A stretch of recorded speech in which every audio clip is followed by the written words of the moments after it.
Hello বন্ধুরা, কেমন আছেন? আশা করি সবাই ভালো আছেন। বন্ধুরা, এবার কপাল খুলবে। সুপ্রিম কোর্টে রাজ্য সরকারি কর্মীদের ডিএ মামলা নিয়ে একটি বিরাট আপডেট এসেছে। অবশ্যই আমরা এই বিষয়ে বিস্তারিত আলোচনা করবো। তার আগে আপনি যদি এই চ্যানেল নতুন থাকেন, অবশ্যই চ্যানেলটিকে সাবস্ক্রাইব করে আমাদের পাশে থাকুন। এরকম নিত্য রাজনৈতিক আপডেটগুলিকে সবারকে পাওয়ার জন্য। আর বন্ধুরা, আপনারা কিন্তু সাইটে কিন্তু রিডিং নিতে পারেন। বন্ধুরা, দীর্ঘদিন ধরে সুপ্রিম কোর্টে ঝুলে রয়েছে রাজ্য সরকারি কর্মীদের ডিএ মামলা।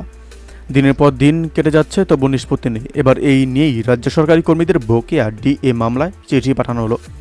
ডিএ অর্থাৎ মহার্ঘ ভাতা সংক্রান্ত মামলার দ্রুত নিষ্পত্তি চেয়ে সুপ্রিম কোর্টে চিঠি লিখেছে ভুক্তভোগীদের সংগ্রামী যৌথ মঞ্চ।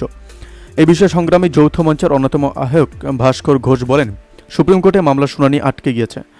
এর জেরে হাজার হাজার সরকারি কর্মী বিপাকে পড়েছেন। প্রসঙ্গত, বহুদিন যাবৎ ডিএ নিয়ে আন্দোলন চালাচ্ছেন রাজ্যের সরকারি কর্মীদের একাংশ। গত প্রায় 8 বছর ধরে রাজ্য সরকারি কর্মীদের বকেয়া ডিএ আদায়ের দাবিতে আইনি লড়াই চলছে। প্রথমে হাইকোর্ট, তারপরে জলগড়ায় সুপ্রিম কোর্ট পর্যন্ত। বর্তমান সুপ্রিম কোর্টে গিয়েছে মামলা। উচ্চ আদালতে বিরাট জয় পাওয়ার পরও সরকারি কর্মীদের ডিএ মামলা চলছে সুপ্রিম কোর্টে। আর সর্বোচ্চ আদালতে বারংবার পিছিয়ে যাচ্ছে শুনানি, যার জেরে হতাশ হয়ে পড়ছে সরকারি কর্মীরা। শেষবার এই মামলা শুনানির কথা ছিল গত 18 মার্চ। তবে সেবারও সময়ের অভাবেই মামলাটি ওঠেনি সুপ্রিম কোর্টে। এখনও শুনানির অপেক্ষায় সরকারি কর্মীরা। এরই মাঝে ডিএ মামলা করা কনফেডারেশন অব স্টেট গভর্নমেন্ট এমপ্লয়িজের সাধারণ সম্পাদক মলয় মুখোপাধ্যায় একটি ভিডিও বার্তায় বলেন, অনেকেই আমাদের সাথে ডিএ মামলা শুনানির দিনক্ষণ জানতে চেয়ে যোগাযোগ করছেন। অনেককে জবাব দিচ্ছি।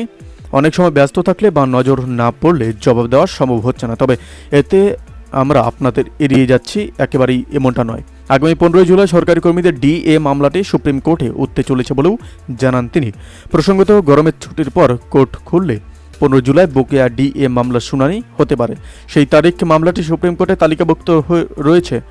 বাংলা ডিএ মামলাটির শুনানি হওয়ার কথা বিচারপতি হৃষিকেশ রায় এবং বিচারপতি প্রশান্ত কুমার মিশ্রের বেঞ্চে। প্রসঙ্গত, বর্তমানে রাজ্য সরকারি কর্মীরা 14% হারে ডিএ পাচ্ছেন। অন্যদিকে কেন্দ্রীয় সরকারি কর্মীরা ডিএ 46% পাচ্ছেন। ডিএ খুব শীঘ্রই ফের কেন্দ্র সরকারি কর্মীদের জন্য 4% ডিএ ঘোষণা করতে পারে কেন্দ্র।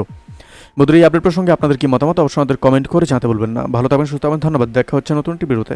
আপনি কোথা থেকে দেখছেন এই ভিডিওকে অবশ্যই আমাদের কমেন্ট করে জানাতে বলবেন না।